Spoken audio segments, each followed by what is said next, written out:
Well, here we are again on another remote day. This day, due to the water main break. If I ever use this video in the future, we'll have to think back about this day. It's the first time this has happened in 10 years. What we're going to do today is we're going to talk about free fall in terms of acceleration due to gravity. If we were to basically let an object fall near the surface of the Earth, as it falls from point A, from point A down to point B, we're going to see that its velocity as it falls will increase and get faster and faster and faster downward toward the negative. So there is a term for this. This is called acceleration due to gravity. And near the surface of the Earth, our acceleration now becomes the letter, instead of using A, we use G, and that value is going to be about what is exactly negative 9.8 meters per second. But if we treated it like 10, if I started at rest up here after 1 second, because I accelerate it, we'll call it 10, at negative 10, I'm up to negative 10 meters per second. As another second goes by, I go up to negative 20, negative 30, and so on. Really, it's not by tens, it's by 9.8, but I did that as an illustration to be able to help you. Yesterday, we saw the demo of the coin and the feather, and we saw that this works neglecting air resistance. Everything will fall at the same rate. Yesterday, when we pulled out the uh, air out of the cylinder, we saw that the coin fell at the same rate as the feather and vice versa, regardless of mass or geometry.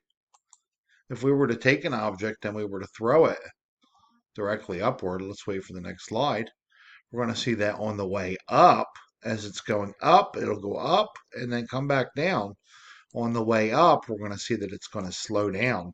So this velocity will get smaller and smaller and smaller until it gets up to the top. And believe it or not, it will stop, but gravity does not stop.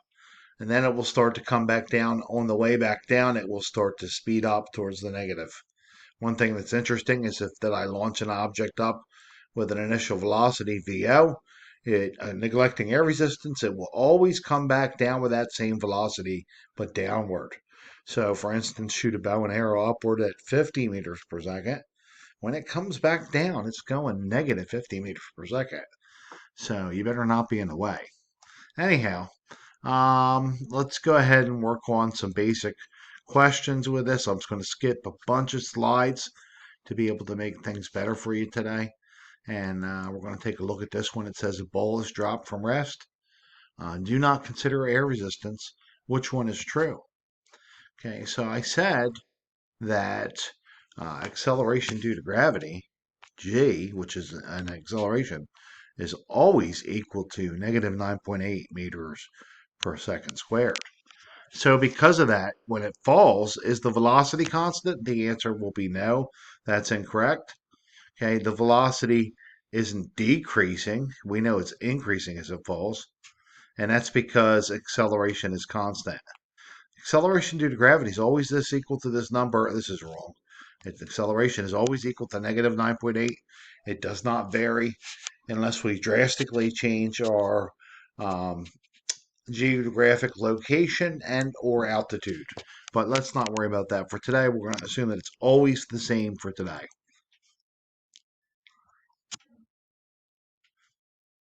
Our first problem involves using kinematics equation number 1 to be able to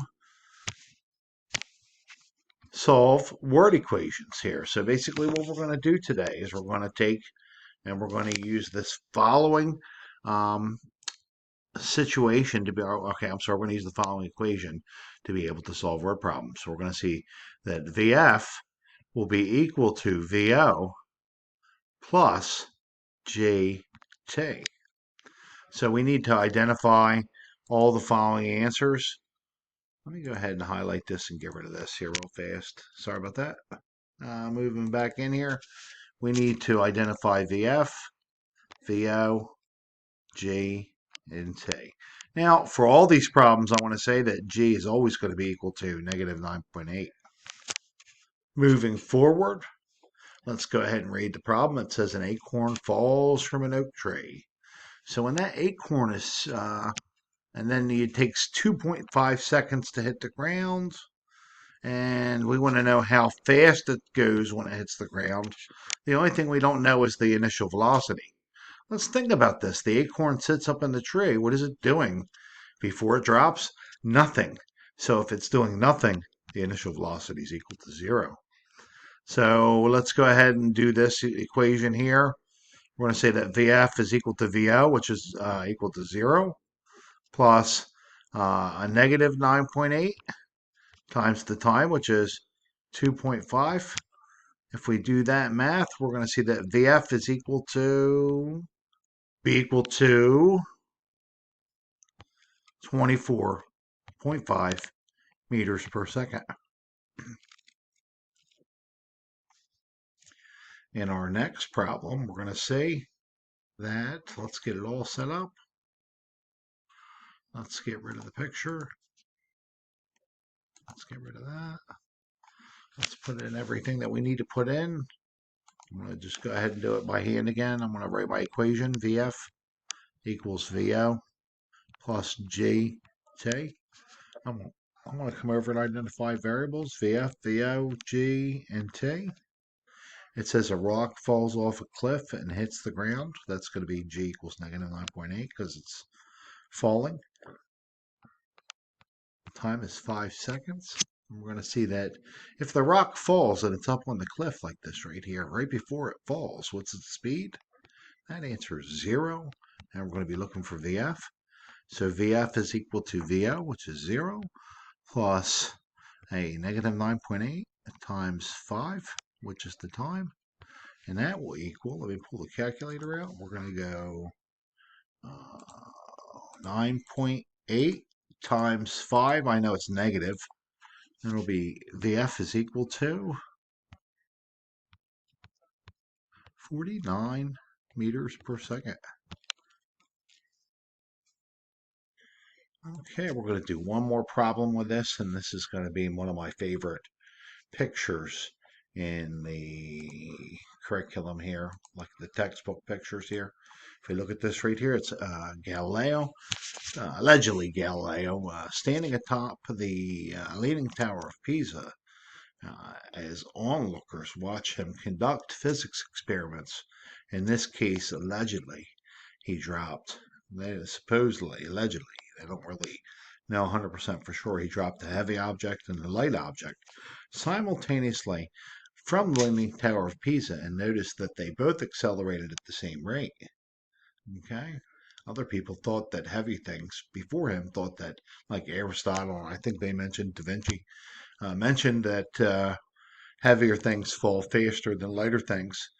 And that is true somewhat in air, but with neglecting air resistance, that is not true.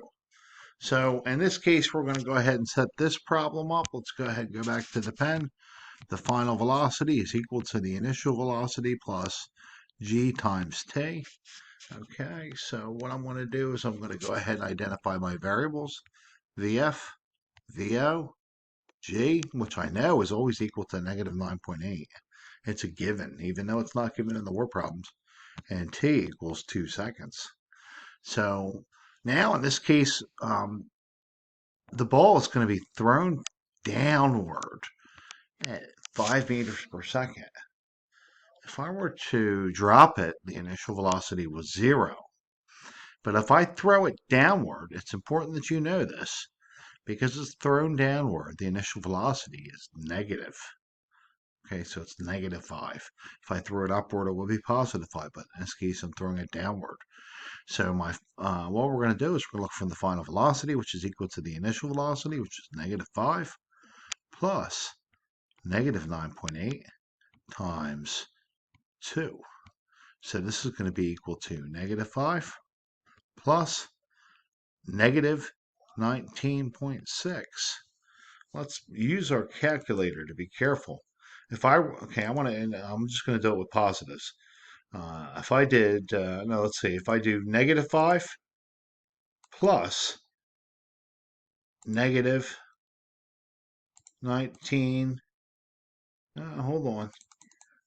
Let's go this here. Let's go 5 negative plus 19.6 negative. That's how it works in this. The answer, the final velocity, is going to be equal to negative 24.6 meters per second. What that means is the negative means it's going downward, okay?